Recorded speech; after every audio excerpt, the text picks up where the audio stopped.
Hello, hello, hello, everybody. I am Jayme CheeseSlice. Oh, what happened there? Sorry about that. I don't know what just happened. There we go. Okay, hey, everybody. I'm Jayme CheeseSlice. I am the engineer and producer of Uncontrolled Opposition. We got a good show for you today. We're going to be talking about COINTELPRO and how they try to just cancel people back in the 60s. It's been going on for a long time. People who are speaking out against the government and American imperialism, then the wars, all that stuff. So if you've never watched the show before, this is a radio program first and foremost. So what we're doing is recording the show here live on YouTube, and you can see us do it with any of the errors or missteps we might take, but you get to see all that unedited, and then I'll edit the show later afterwards to put it on the radio. So without further ado, let's go ahead and bring on Jeremy and Gloria. How are you guys doing today? Hey, Jayme. Good. All right, good to see you. Let's get everybody in the right spots. Okay. So, Gloria, if you're ready, you can go ahead and take it away. Hey, everyone. Welcome to Uncontrolled Opposition, where together we battle mind wars with truth strikes. I'm Gloria Guillo, an investigative journalist, and I'm here with my co-host, Professor Jeremy Kuzmarov, managing editor of Covert Action magazine. Our producer and engineer is Jayme CheeseSlice. The opinions you hear are ours, not those of WBAI, the Pacifica Foundation, or the Progressive Radio Network. This content is intended for informational and educational purposes only and should not be interpreted as professional or legal advice. Listeners are encouraged to form their own opinions. Let's discuss a documented aspect of U.S. history: the FBI and the CIA's effort to target and disrupt Black Americans who were prominent in the civil rights, Black nationalist, and anti-Vietnam War movements. These actions were carried out primarily through the FBI's COINTELPRO program. Declassified records show the agency's objective was to prevent the emergence of influential Black leaders who could not only unify members in their own community, but had the power and conviction to energize all working class and impoverished Americans against the ruling elite in the name of truth, justice, and lasting peace. This is what happened to us personally at Uncontrolled Opposition. Yes, we have been forever changed by the teachings, sacrifice, and martyrdom of Malcolm X, Dr. Martin Luther King, Fred Hampton, and numerous others. We humbly pray that we can honor their legacy in some way with our work, not just during Black History Month, but every morning when we begin to read, write, and speak. Back to COINTELPRO. While it's claimed that COINTELPRO was ended, we know the henchmen of the predator class continue to use tactics against its targets that include surveillance, infiltration, the dissemination of false information, the fabrication of internal conflicts, and the use of legal proceedings to drain resources and morale, as well as they use outright arrest and murder. One well-known case is that of the talented singer Eartha Kitt. In January 1968, she attended a White House luncheon on juvenile delinquency hosted by Lady Bird Johnson. When asked about the causes of youth unrest, she responded the Vietnam War played a significant role, stating that sending young men to fight overseas contributed to domestic discontent. Following the event, her domestic career was severely impacted. Performances and contracts in the United States largely disappeared for the next decade. Another example is H. Rap Brown, later known as Jamal al-Armin, who served as the chairman of the Student Nonviolent Coordinating Committee, SNCC. As a prominent speaker, he connected civil rights issues with opposition to the Vietnam War. FBI records from 1967 explicitly identified him for neutralization. He faced a series of criminal charges, many of which have been described by historians and legal scholars as part of the coordinated pressure done under COINTELPRO. This pattern extended to other charismatic figures. Malcolm X was placed under extensive FBI surveillance starting in the early 50s, with files continuing until his assassination in 1965.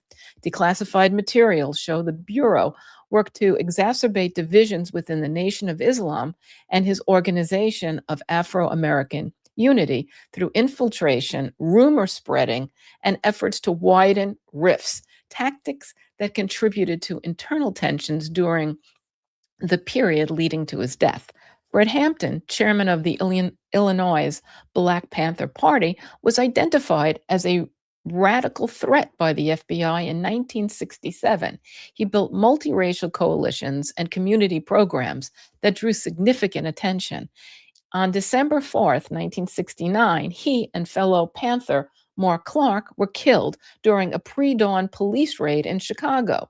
The raid was directed by the FBI as part of COINTELPRO, with an informant providing a floor plan and reportedly drugging Hampton beforehand.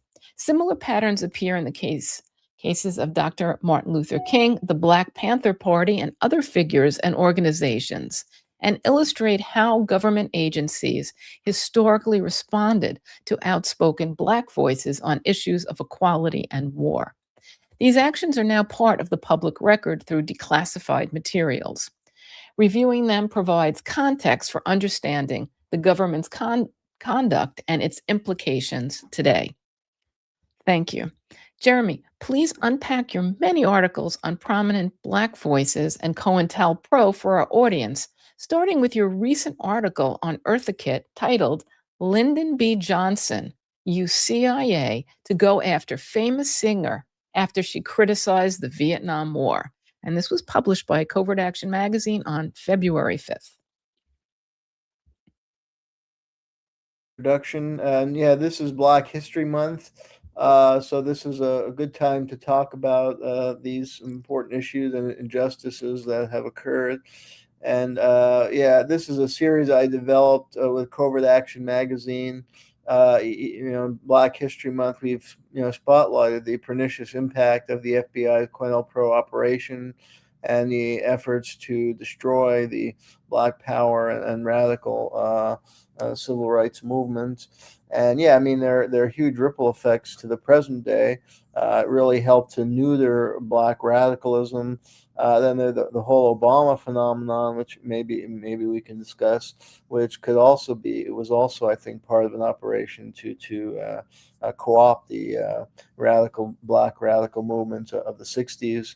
And I mean, the state of Black America today is not a particularly good one. They've been especially hard hit by the neoliberal economic programs.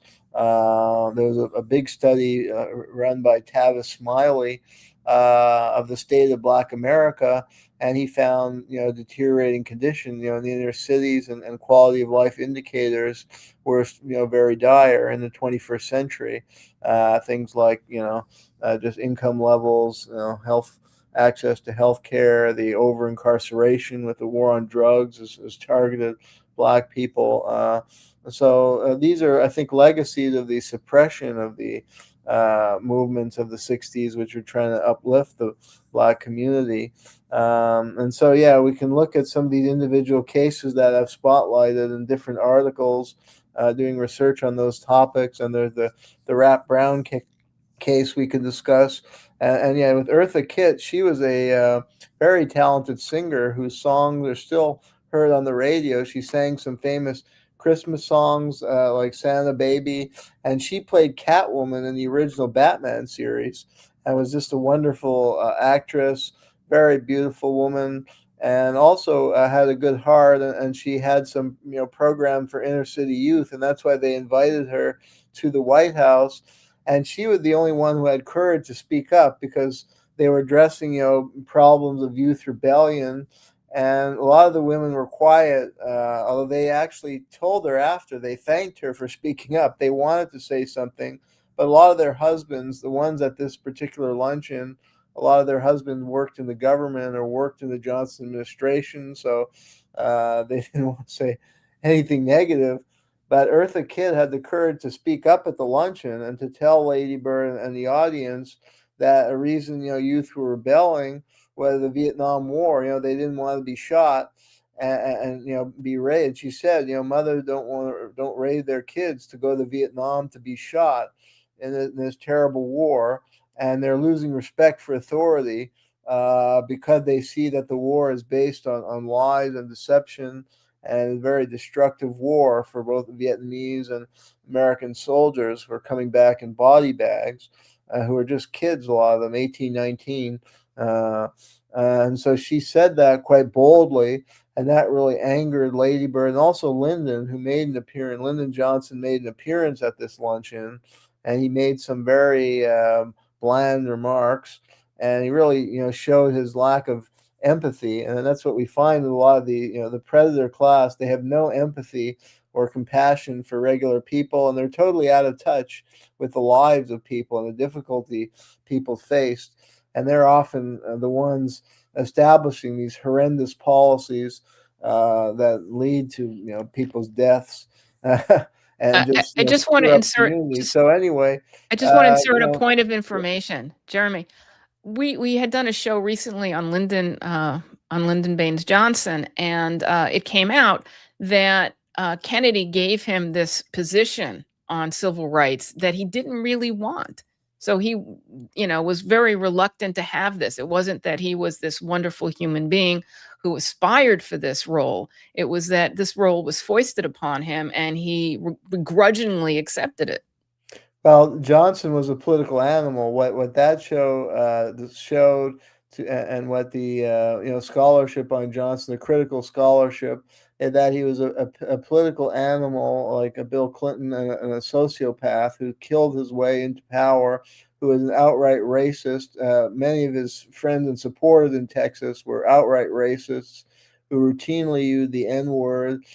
He hated black people. However, he was a political animal. He saw the shifts, and he tried to seize on, to burnish his reputation after having coordinated the assassination of JFK and ordering the war in Vietnam. He wanted to present himself as this liberal figure to win public support and give himself a good public image. So he jumped on the civil rights bandwagon and passed, landmark civil rights legislation. But he was out of touch. When the civil rights movement became more radicalized after the passage of the Civil Rights Act and Voting Rights Act, which ended the Jim Crow system and gave blacks voting right, then people like Martin Luther King started speaking out for issues related to economic justice and the horrible conditions in the ghetto. And then you had the Black Power movement saying that blacks should be proud of their history, their heritage, their culture, should not try and become like whites, and start advocating for more socialistic economic program, nationalistic black nationalism, and opposing U.S. empire. And that's when Johnson reacted virulently in the FBI with the COINTELPRO. And he lashed out at Eartha Kitt because she spoke out. She called him out for the Vietnam War during this luncheon, and she rode to the White House in a limo, but he told the limousine not to pick her up and take her home, and she had to pay for her own fare, cab fare home. And then he called. Johnson had and Lady Bird had all these connections in the media, and that's how a lot of this history, even to this day, is not very well known to the public. Because the Johnson family has so much money and so many connections in the media, and now academia, and there's the Johnson Library that tries to present this rosy image of Johnson as this great civil rights champion. And at that time they used their connection. Johnson said, "I don't want to see this woman ever on television," because she used to appear on all these shows, the famous shows of that era where they featured talented artists, whether the Ed Sullivan Show or Dick Cavett, these kind of programs. And he made sure, because he knew the bosses, at NBC, all these networks, who gave him favorable coverage. And he, phone calls were put in never to feature her. And then her agent fired her. She was represented by a talent agency that booked her appearances on TV and nightclubs. She had a lucrative career, but a phone call was made to that corporation, and the talent agency summarily fired her. after this luncheon. So she no longer had a booking agent, so she couldn't play shows, and she lost out on probably millions of dollars because of this. And she only made a comeback about 10, 15 years later, and she made a kind of second career in the 90s as a voiceover for cartoons and providing some of the music in cartoons. By that time, she was in her 60s or so. But yeah, it kind of destroyed her singing career. And a similar thing had been done to Paul Robeson a decade earlier, who had spoke out against the war in Korea and was a staunch supporter of the civil rights movement in the era, just the 30s, 40s, and early 50s. And he had aligned with the political left in the United States, supporting the Henry Wallace campaign, 1948, criticizing the Cold War. And when he was hauled before the House of Un-American Activities, Robeson started condemning the people who were, that was like American Inquisition. They're like, oh, you're a communist. And he had taken a trip to Russia, and they're like, what were you doing in Russia? And he fired back. He said, it's none of your business what I'm doing in Russia. And they're like, what's your attitude toward the Russian government? He's like, what does it matter? That's for the Russian to decide. And then he's like, you are the ones who brought our people here in slavery and committed all these massacres. And they really didn't like that. And so he was blacklisted. And he was a brilliant singer, Paul Robeson. And they also blacklisted him so that he couldn't perform in public venues. And he also he had his passport deprived. And then, according to his son, they spiked his drink at a cocktail party because he was going to go to Cuba. He was supportive of the Cuban Revolution. And according to his son, they spiked his drink, and he became an unwitting victim of MK Ultra, and he began experiencing psychiatric problems because of this drugging. So they really did a number on these people. And then, these were great leaders, charismatic people, brilliant entertainers, both in the case of Robeson. His music is still, you can find it on the internet. It's wonderful music. And he also sang, had social justice theme. He wasn't just, a lot of the music we hear today on the radio is just very superficial stuff. Robeson sang about real issues and was supporting real progressive causes and progressive political movements, including the Henry Wallace Third Party campaign in 1948 that wanted to abolish the Cold War and remove all U.S. overseas military bases. So he spoke out against U.S. empire. And then we can discuss, if you want, the Rap Brown case. If you like, I can go into that. Yeah, please do. I just want to clarify, Johnson was not socially conscious or aware. He was a sociopath, but he made lemonade out of lemons. And he got this position, and then he figured, this is really a good opportunity. But, what I was saying and what Jeremy was saying is that this was not something that he would have done on his own. He was, he made the best of it. Yeah, well, he was a political animal. He was doing what he felt would improve his political image, and that's true. Most political elites, they're not really genuinely committed to causes unless it benefits their image or something. So at least something good got done because of the pressure from below. In the case of Rap Brown, another terrible case. I mean, Rap Brown was a very charismatic guy. He got the nickname Rap because he was, very good with words, and he was a leader starting as a student. He grew up in Alabama, and he was a student leader in Alabama against the horrendous conditions there. And then he was a leader at Southern University in Louisiana, and became friendly with Stokely Carmichael. And he was at one point the head of the Student Nonviolent Coordinating Committee. And he wrote a book on the Black Power movement that was really a brilliant analysis of the deep-rooted racism in American life, including especially among liberals. And he rejected this this assimilationist attitude. And basically, he argued that blacks should be proud of themselves, and they should strengthen their own communities, not strive to be like whites or integrate into white society, which had oppressed them. And that liberals often maybe feigned support for them, but really they were part of an oppressor class, and they had deep racism and superiority complex within most of them. He was kind of weary of white liberals. Not to say that he felt all white people were evil, but that blacks should be wary of the lack of sincerity of a lot of white liberals, and that they would only go so far in their support for civil rights. And he called out, the patterns of American history and how they tried to present, black people as lazy, when he said, it was blacks who built the wealth of the country when they were slaves, and by doing all the work in the country, the hard labor. So it's ridiculous for them to be called lazy. And it was the white, they called the black thieves. He said, well, the whites stole the land from the Indians and they plunder resources around the world, and they're the biggest thieves. And that's what we see today. We discussed on this show. They want to steal the oil of Venezuela. They're pretty open about it these days with Trump. So everything he said was accurate as a historian. I can document everything he's saying.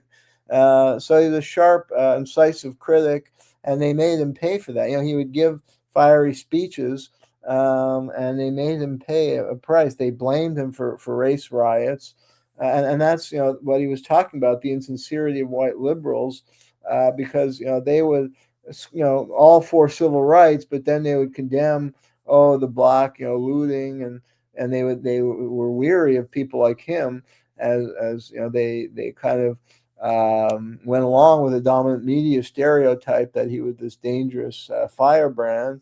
Then they tried to frame him for a riot in Cambridge, Maryland, that actually a historian who analyzed it, did significant research, Peter Levy, found, and he was arrested and imprisoned for allegedly starting a riot in Cambridge, Maryland in 1967.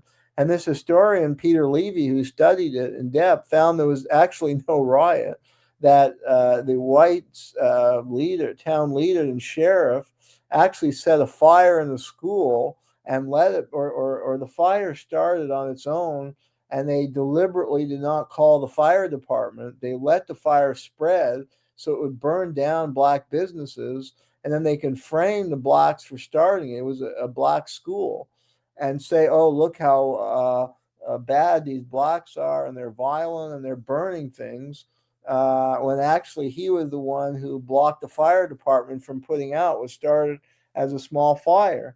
And then they blame Rap Brown for it. They called it the Rap Brown riot, when he had simply given a speech in the town a day or two before that was actually not advocating for violence at all. It was saying the points I was saying before, because I read through the speech, and he was just kind of saying about the stereotypes, how they say we're lazy and yet we built this country, and they say we're thieves and yet they're the one who stole the land from the Indians. He was making those kind of points, and people were agreeing with him and supporting him. There was no call for violence or anything in his speech. It was just a critique of racism and how a lot of liberals went along with it, and certain patterns in American history. So anyway, they blamed him for this riot. They called him a mad. The governor of Maryland at that time was Spiro Agnew, who was then appointed by Richard Nixon as vice president. And he called Brown a mad dog or something. It's in the article, the exact terminology, but I would consider it a racist term, attacked him directly. And that was the pattern throughout, so he was put in jail.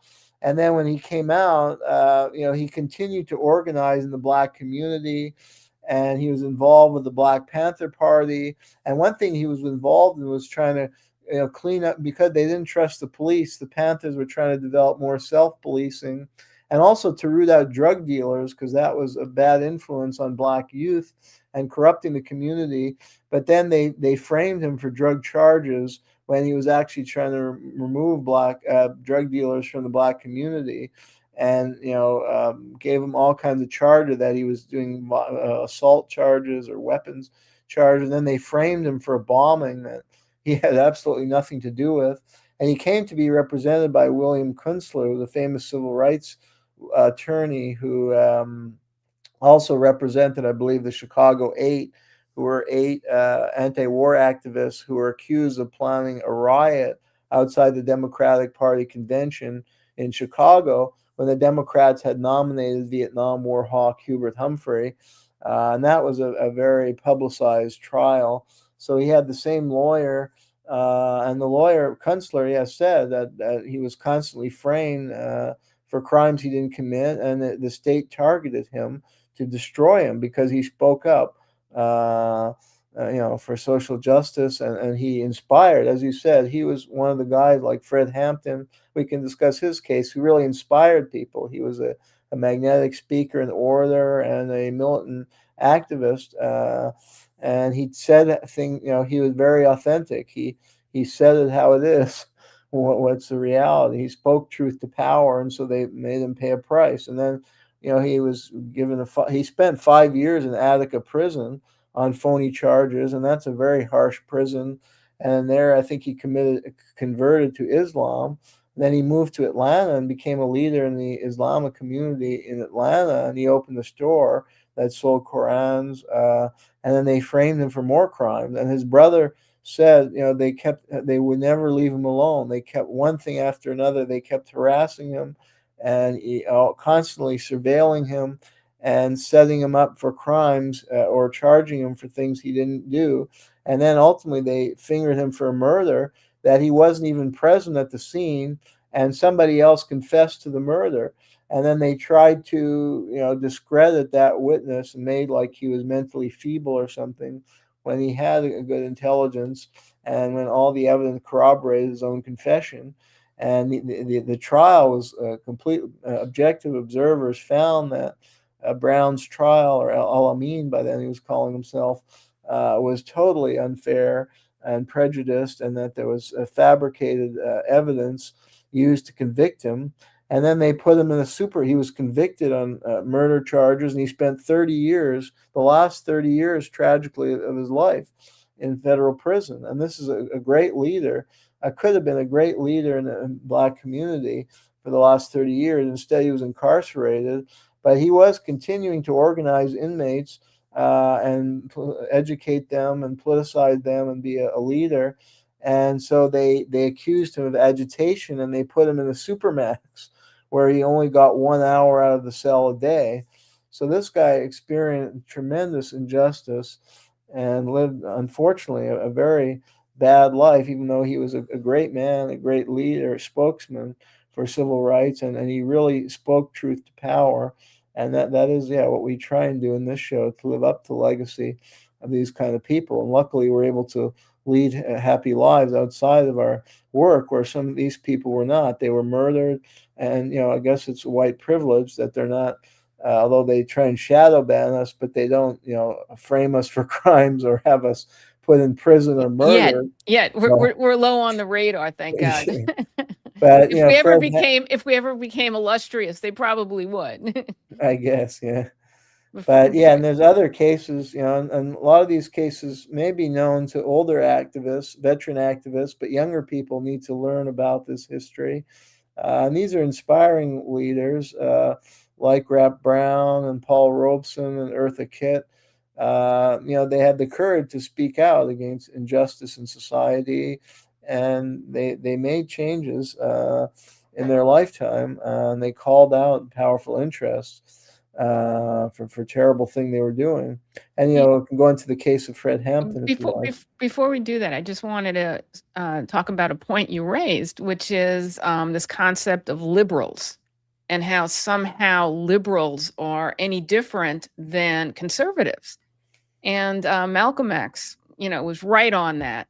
And he, in his speech, and I'll take you there. In Malcolm X's speech after the February 1965 firebombing of his home, he exposed the false distinction between Democrats and Republicans as choices between the lesser of the same evil. This is Malcolm X speaking. Foxes and wolves usually are of the same breed. They belong to the same family. I think it's called canine. And the difference is that the wolf, when he shows you his teeth, you know that he's your enemy. And the fox, when he shows you his teeth, he appears to be smiling. So no matter which of them you go with, you end up in the doghouse. Yeah.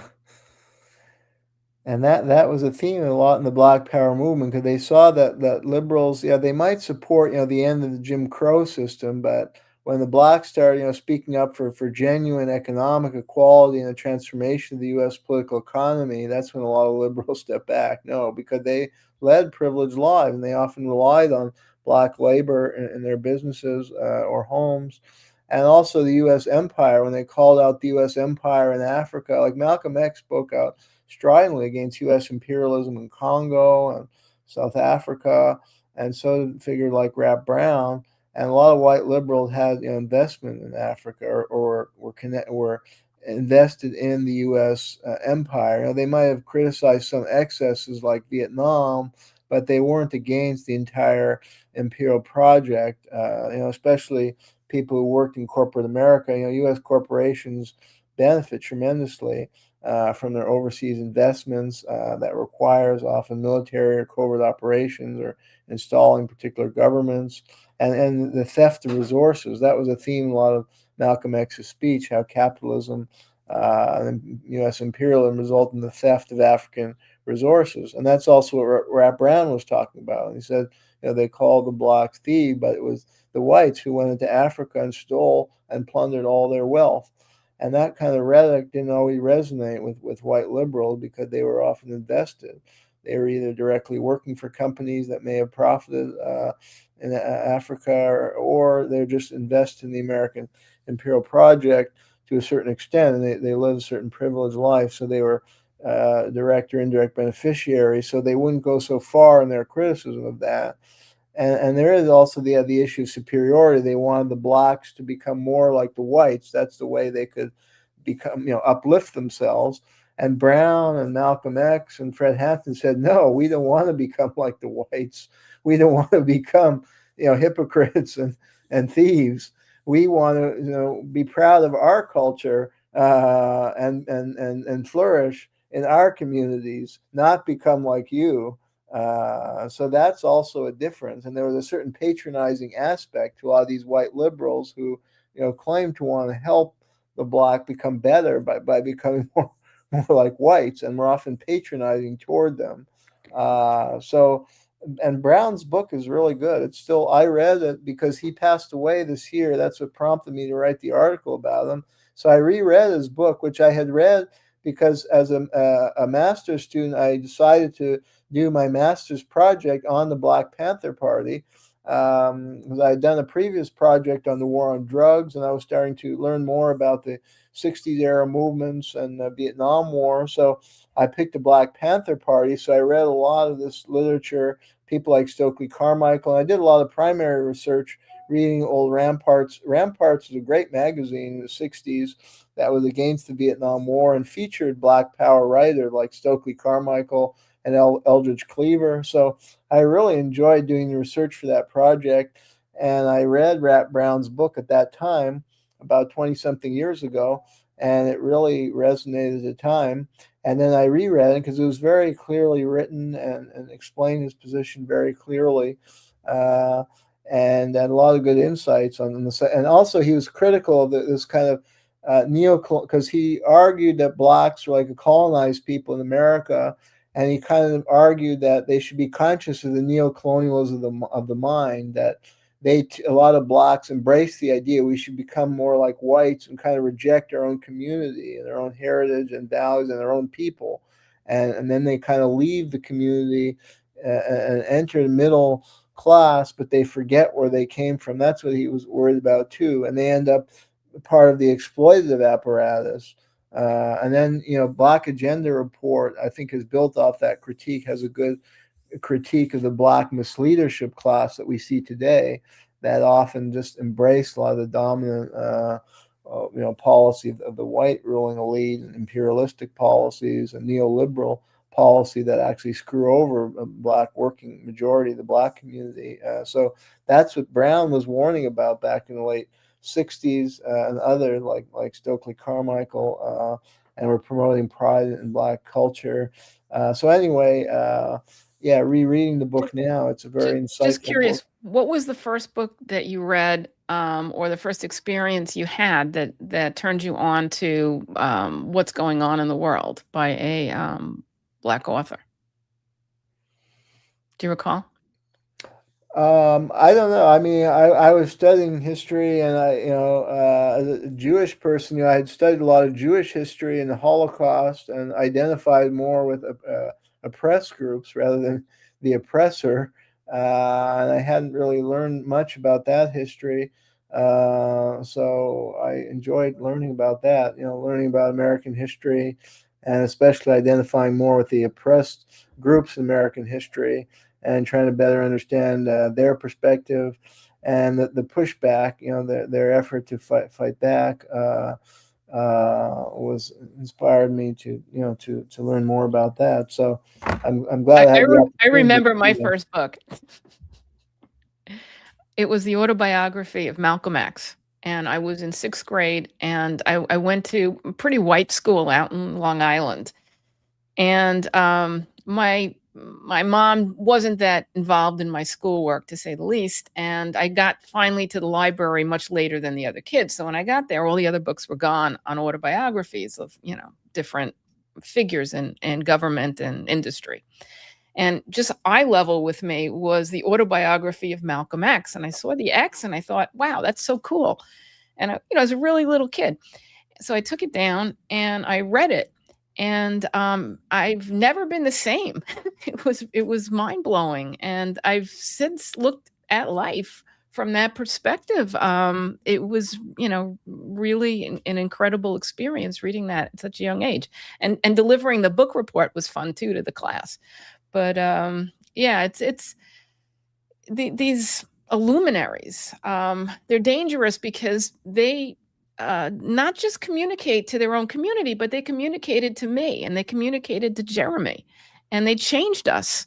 And I think that's the bigger fear, because it's not that you just have a few people who become aware. It's that you have all working class and impoverished people realizing who the enemy is. And it's not your brother or sister. It is the predator class. It is the elite. And they don't want us to have that knowledge. And they don't want charismatic and brilliant, speakers having access to us. I think that's, even bigger than just anti-war. But the fact that this happened to Jeremy and me, just from reading. And it's amazing how these words just are so powerful. And I urge our audience to pick up these books and read Jeremy's articles and learn about this history, because it's not just about learning about that history. It's about learning about everything. They speak about how everything comes together, and it's illuminating. Yeah, absolutely. And I think the fear of a unified movement, it contributes to the rise in consciousness of people, and that's most dangerous to the ruling class and ruling elite, and that people become more, and that's what occurred in the 60s. And then the Trilateral Commission was a pushback of the elite, and they came out with a book called The Excessive and Sam Huntington was this CIA-linked professor at Harvard University, and he was part of the Trilateral Commission, and they issued a report, The Crisis of Democracy, in the 1960s, because of the phenomenon you're describing, that you had these charismatic leaders who are writing books, and these books are well written and accessible, and they're very powerful. Yeah, they impact people, they impact young people, they contribute to a rise in consciousness. They contribute to people's politicization and involvement, and want to become involved in social movements for social change and social justice. And so the elite are worried of a black-white alliance, and that's probably the reason they murdered Martin Luther King Jr. He was clearly murdered by the FBI, and the academic establishment and media still try and cover this fact up, but it's well documented. Books by William Pepper, who did the best investigation of this, and other books. The information is available. So he was building a coalition of black and white to change the political economic system of the United States into something more humane that would be less militaristic. He called out the U.S. government as the greatest purveyor of violence in the world, and so the Trilateral Commission saw this as a crisis of democracy. And basically, they had wanted to return to the era of the 40s when the public was kind of docile and accepting of great injustice. And when, as Huntington put it, the country was run by a few, white elite bankers and Wall Street bankers, and everybody was quiet, in the streets, and there were no protests, and people just accepted the situation. That's democracy for the, predator classes, as you like to call them. But real democracy, and I think the 60s movement should be understood as a movement for democracy and a democratic awakening, in which all different people felt that they could contribute to social change and became more and more involved in social movements and in politics. And that was very, very threatening to the power elite, and they pushed back in various ways. And there's a good study by David Gibbs called Revolt of the Rich, how they mobilized different sectors of society to push back, to re-empower corporate America, and to pass legislation to ease the role of money. One aspect was to ultimately culminate with Citizens United, to make it legal, for corporations to put more and more money into elections, so money would triumph over the popular will. That's part of the pushback against this. But that was a democratic movement, and these were key figures, I think, that we're discussing, whether Paul Robeson or Rat Brown or Stokely Carmichael, Malcolm X. And Dave Dellinger wrote a very good book. He was one of the leaders of the Chicago Eight. He was a leader in the so-called New Left movement, anti-Vietnam War movement, who had a long history of political activism. And his memoir was called From Yale to Jail.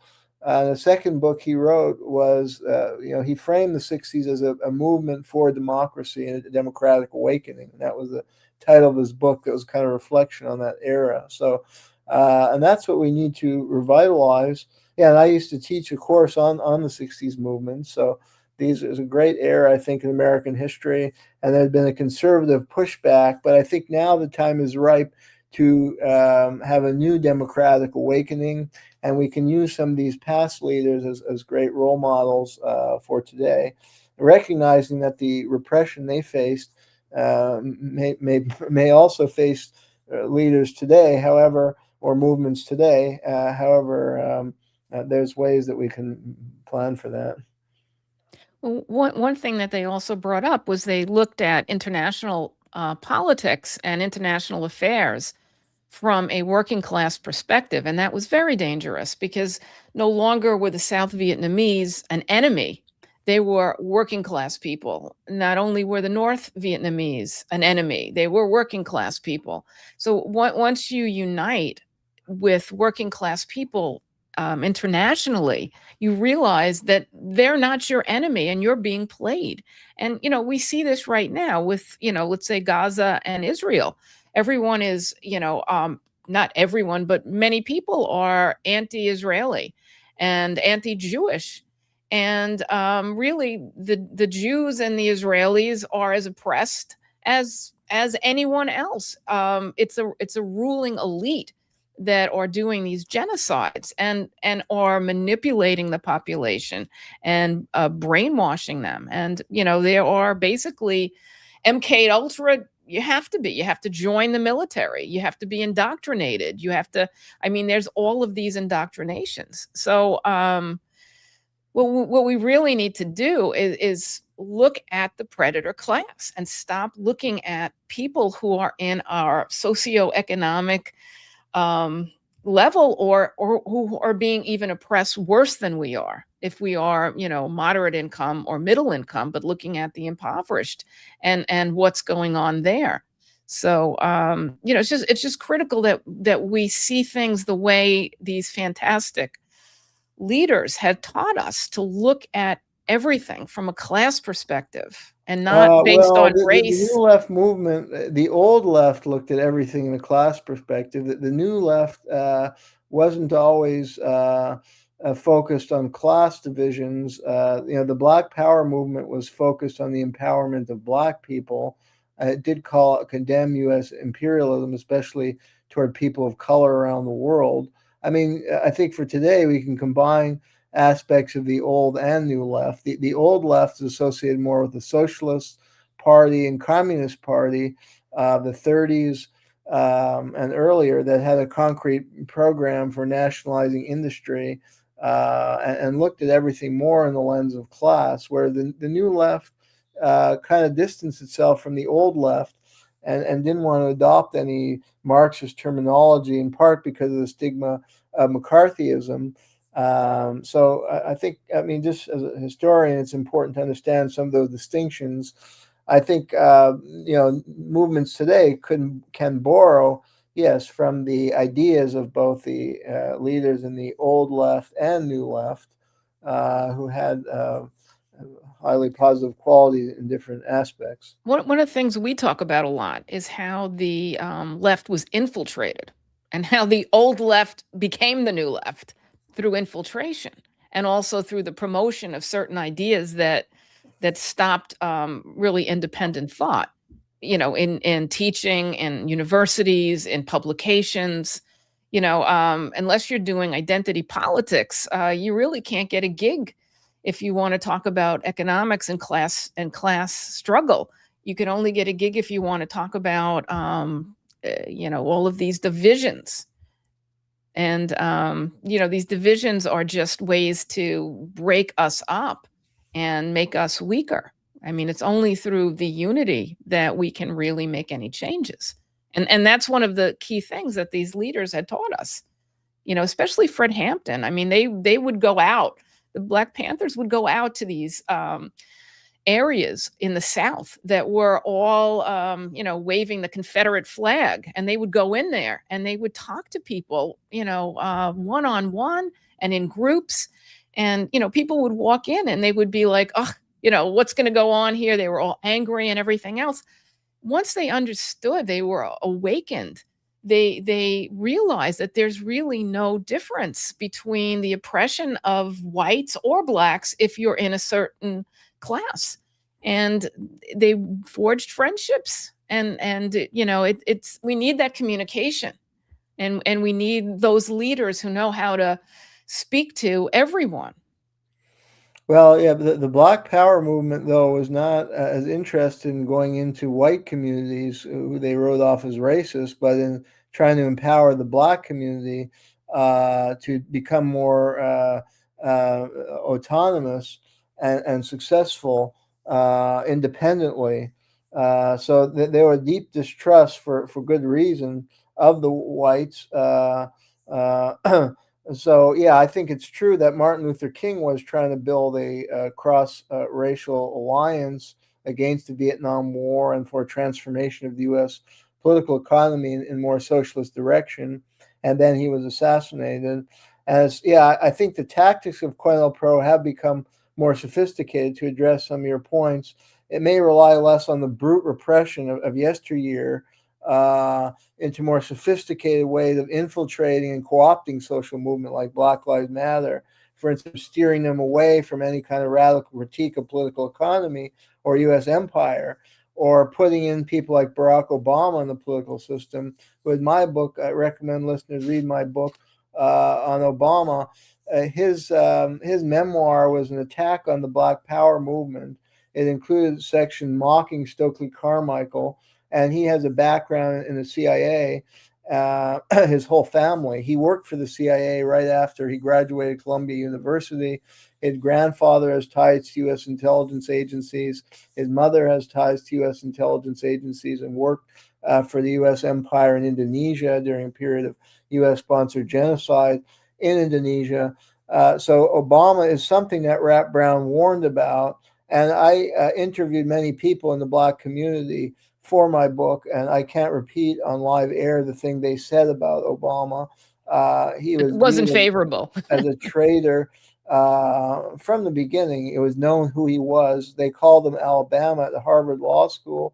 He made a bargain with the Conservative Federalist Society to put him at the head of the law review if he would censor radical Black voices and leftist viewpoints.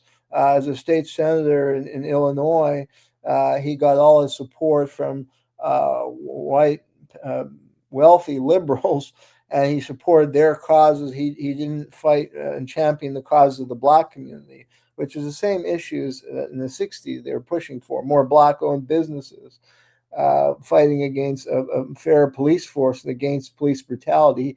They said he never showed up to the rallies. The only rallies he went to were the pro-Israel rallies because he was getting money from some very wealthy Jewish people in Chicago, the Pritzker and a Crown family, which is owner of General Dynamics. And then he basically created the illusion that the race era of problematic race relations are over and racism. Look, we've elected a Black president, but he did everything actually to work against the Black community, even cutting funding for historically Black colleges as the president. So that's an example of, they built this whole movement around Obama basically to isolate the more radical elements of the Black community who are actually fighting at the grassroots for the interests of the Black population. So, and there's other techniques, like what I said, with the infiltration of the Black Lives Matter, so it doesn't develop this critique. Because if you read Malcolm X, he had a critique of U.S. political economy, of capitalism and imperialism. You don't see that in the Black Lives Matter movement. This is a very sanitized movement. You have powerful political officials supporting that movement, or if they started critiquing the political economic system the way Malcolm X or even Martin Luther King was doing toward the period of his assassination, Fred Hampton, Rap Brown, you wouldn't have that movement promoted favorably in the media or by white liberal mayors. So it's important to understand that. We talk a lot about controlled opposition. So we would venture to say that is controlled opposition. You set something up, it attracts people, and they think, oh, we're doing something, and really you're not, because it's within a very narrow boundary. I had the same kind of awakening with Bill Clinton. I was in government at the time when he was president, and I was working in the Department of Homeless Services. I was working for the New York City Housing Authority. I was working for Housing Preservation and Development. I was working for all of these really important agencies that help people. And, we thought originally that Clinton was a good guy because he was friends with the Black community. He was very much going to Harlem all the time, eating at Sylvia's. We thought he was okay. And, then all of a sudden, we had this awakening. This is before a lot of stuff came out. I mean, Jeremy's also got a book on Clinton. And from Jeremy, I've learned even more horrible things about Clinton. And now with the Epstein stuff, oh boy, is Clinton a bad guy. But back then, all of these things weren't really known. But what I did know is that he came up with this program, Workfare. And what happened is that all the people that I was serving in government all of a sudden had their benefits cut. And it was very impossible for them to get any help because of Clinton. And, at the time I was a little confused. I was like, wait, I thought he was liberal. I thought this was good. I thought he was going to, he wanted to help people. He's a snake. And, it's when you kind of connect those dots that, you have this awakening. And, these awakenings happen all the time. And they're happening a little too fast for me personally. It's like every day, there's some new awakening to something that I thought was okay as a kid or a teenager. And then I find out I was played. And it's a little disconcerting, but we're, hanging in there. Mm-hmm. Yeah, well, and with Clinton, I have a chapter in my book called Black African Lives Didn't Matter. And it's a survey of Clinton's foreign policy in Africa. And if Malcolm X were around, hopefully he would agree with my assessment. But, it confirmed what he was saying about the predatory nature of capitalism and U.S. imperialism. And he was the, spokesman or head of that engine. And there's all kinds of depraved policy, including supporting the Rwandan and Ugandan invasion of Congo that resulted in a veritable Holocaust in the Congo to open it up because of the diamond wealth and mining interests. And when Clinton traveled to Central Africa, he traveled in the company of Maurice Tempelsman, who is the biggest diamond merchant in Africa, who had helped to install Joseph Mobutu, one of the worst dictators in African history, as head of the Congo. and Mobutu gave him all kinds of privileges so he could exploit the diamond industry and became a billionaire. And guess what party? Templesman was close with Clinton, and he's one of the biggest funders. He just died this year, but for years he was a huge donor of the Democratic Party. So that's exactly what Malcolm X was warning about. These liberals, they're wolves in sheep's clothing, and the result for no, they're the foxes. The Yeah. wolves are the Republicans, where you know that Yeah. they're your enemy. It's the a wolf in smiling, sheep's it's the clothing. smiling Bill Clinton. Yeah, and that's what Malcolm X, the more radical thing. My book had a foreword by Glenn Ford, who was in the Black Panther Party and was a student of Malcolm X and an astute observer. And he saw Obama the greatest wolf of them all and betrayer of the Black cause and the Black Power movement. And Obama's foreign policy in Africa was more. He was the one to recolonize Africa. He expanded the AFRICOM widely across the continent, set up drone bases, and he furthered the plunder of the Congo by pouring in huge money to the client regimes in Rwanda and Uganda that have invaded Congo repeatedly and caused among the worst atrocities the world has seen. Although that is almost never reported in the liberal media, and activists, don't focus on that. And that's the kind of stuff that Malcolm X was talking about, and people like Rap Brown and Stokely Carmichael and Fred Hampton. And that's why they were a threat, because they really saw the whole system for what it is, and they were radicalizing people and educating people to develop effective left-wing socialist progressive movement in the country. And that relates to your point today. What we see today is a left that's lost. They focus on single issues, and they may oppose certain bad policies, which is good, like the ICE. I mean, it's good people are pushing back against the ICE and what they're doing. That's horrific. But we need a broader thinking left that could develop an alternative to the prevailing political economic system and the plunder it carries out around the world, exploitative and injustice that go on both in our country and around the world. And that's the vision that these Black Power leaders had and were developing. And that's why they had to eliminate that, and they were, as you say, inspiring people. They communicated well. They wrote books that were inspiring, that a lot of people read, well written. So, the history is important to study, and it showed the predatory nature of the U.S. ruling class and elite, and that they'll react monstrously if challenged in any way. And these people that I profiled in my series were the victims of that system. Rap Brown, who spent 30 years of his life incarcerated, in the last, I think, 5 or 10 in a supermax, which drives anybody crazy after about a week in a supermax prison. And then Malcolm X was assassinated. The evidence is clear. He was assassinated by the FBI and the CIA. King was assassinated by the FBI, as William Pepper shows. And actually, many of King's members of his family were also assassinated, as were some judges, as part of a wide cover-up, because they set up James Earl Ray as a patsy. He was not the assassin. And some judges looking into the case were going to order Ray a retrial, because Ray was tricked into pleading guilty.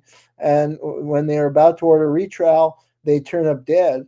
I researched that for a forthcoming book I'm publishing, and I found all kinds of other murders, not just King, but members of his family, judges, by these criminals who run our government.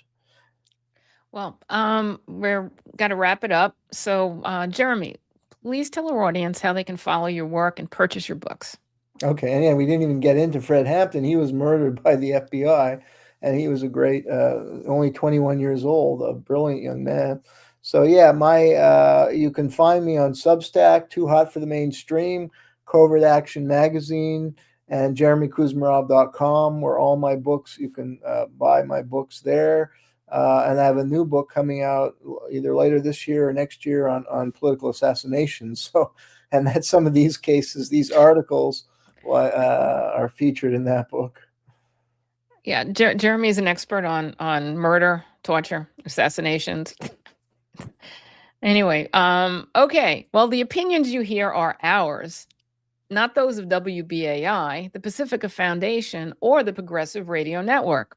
That wraps up our show for today. This is Uncontrolled Opposition. I'm Gloria Guillo, joined here by Professor Jayme Kuzmarov. Remember to like and share our broadcast. Your kind support keeps us going. Please find us on Substack, Twitter X, and Podbeam. Thank you. Okay, great show, Gloria. Thank you. That's a wrap. Yeah, we tried. We tried. Okay, we tried. Good job.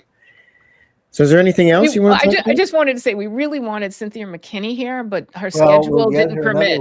Yeah, we're gonna get her. We're gonna get her. This was a very important show for Black History Month, so.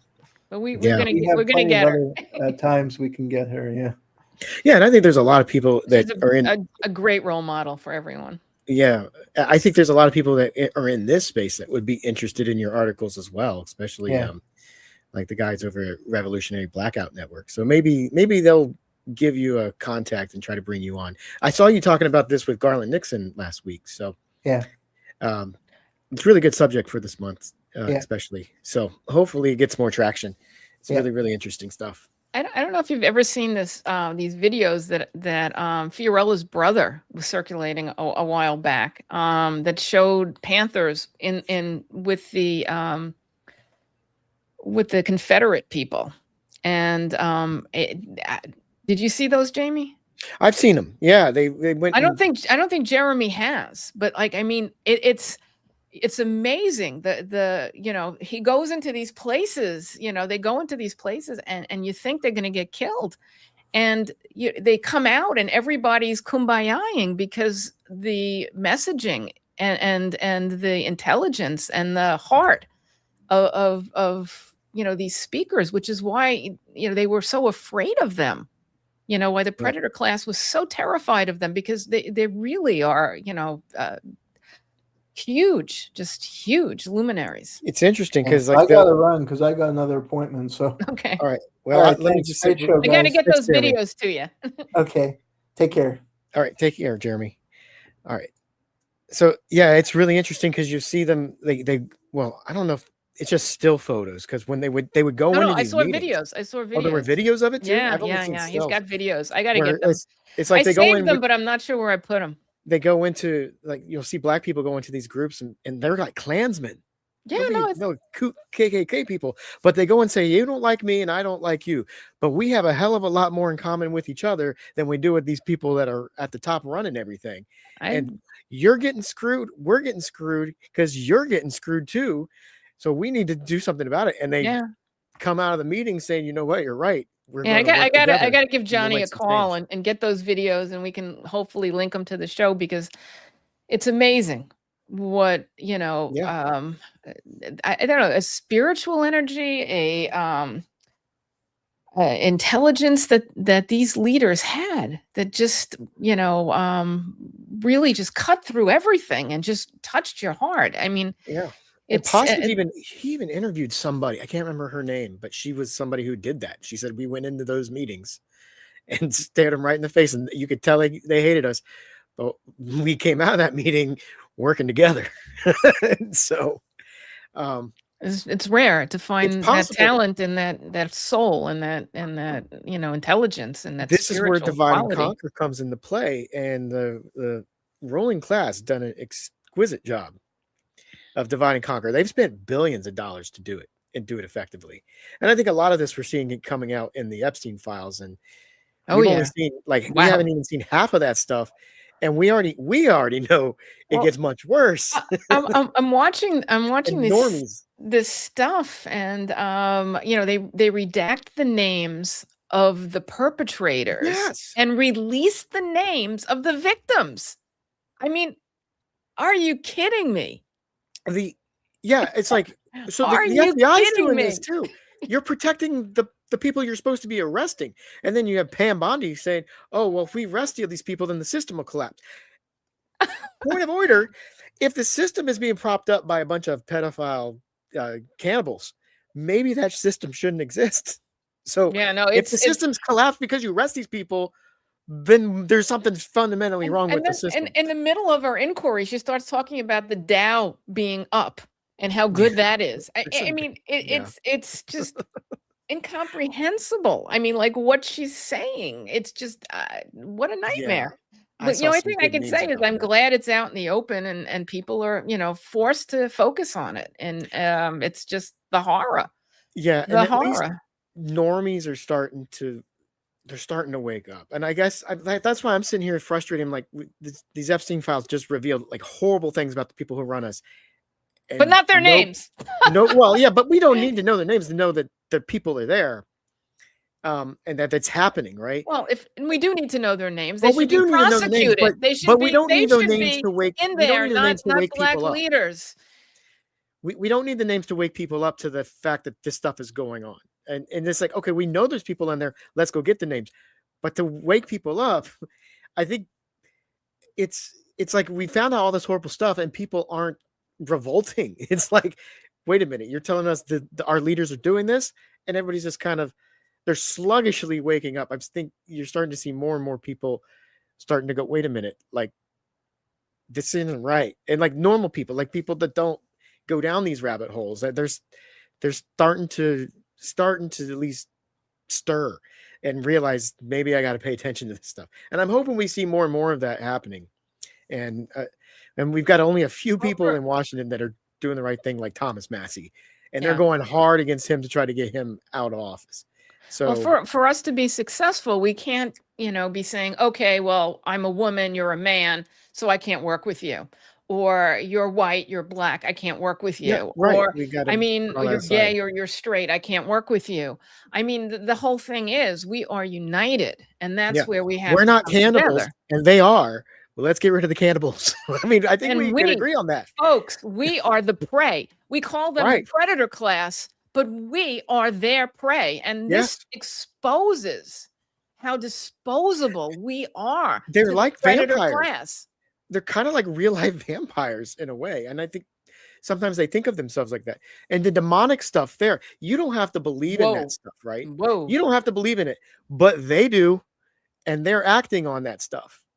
And that's what people need to understand. So like, I'm not all into the spiritual demon stuff, but I don't think it's real. But the fact that there's people out there who do, that's what we have to take seriously. And they're the ones with the purse strings. They're the ones they're with the ones military industrial complex. They structured the entire society to work to their benefit. And we're all here just to serve them. That's what our purpose of existence is. But according to them, it doesn't have to be that way. Not even. We're here to entertain them however they want to torture us for their own entertainment. I mean, it's but that goes in all sorts pretty of ways. awful. Yeah, it's awful. But it's not supposed to be that way. And it doesn't have to be that way, but it's going to be that way until we get rid of that. There's nothing's going to change in this country until we clean this rot out of our society. And that's what people need to wake up to. It doesn't matter who you vote for, like left or right, because they're all working for those same criminals, crooks, evil people. And until those people are gone, we're going to be other thing is just stop fighting with your neighbors. Stop fighting with your family. Stop fighting with your husbands, your wives, your children. I mean, we need to come together, and make friends with people from other communities, and open your heart. So she calls them the extractive class. Well, I mean, that's the only way. That's nice. Yeah, could be. It's they like extraction of a tooth, though. It's not gentle. They exist to just steal everything they possibly can that's not nailed down. I mean, they're stealing everything. They steal our lives from us, even if they don't touch us like personally. And it's like you might want to your organs. You saw the last shows. Well, yeah, I mean, get your organs too. They get down to that stuff, but even people that aren't directly affected are affected. Like they steal your ability to just enjoy things, enjoy life. Like how many people don't have kids because they don't think they can afford it? And these people have stolen your ability to have that family thing, that the basic part of life.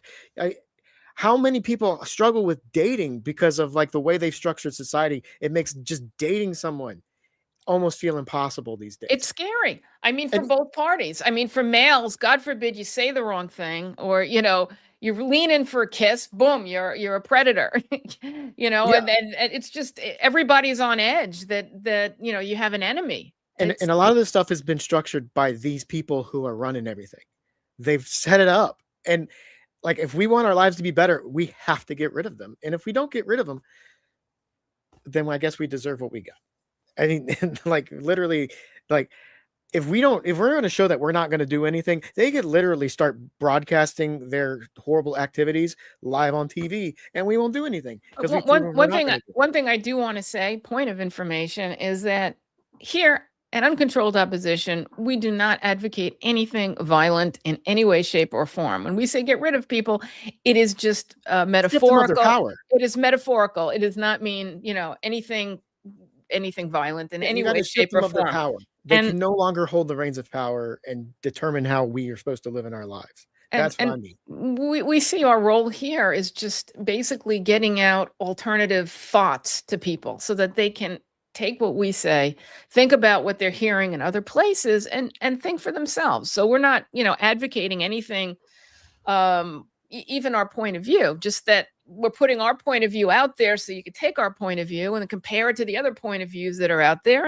and really do independent thought.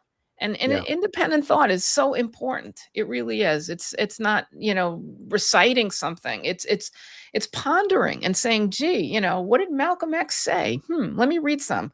What did Fred Hampton say? What did Dr. Martin Luther King say? Let's read that stuff and let's ponder it and see how it applies, how it applied then and how it applies today.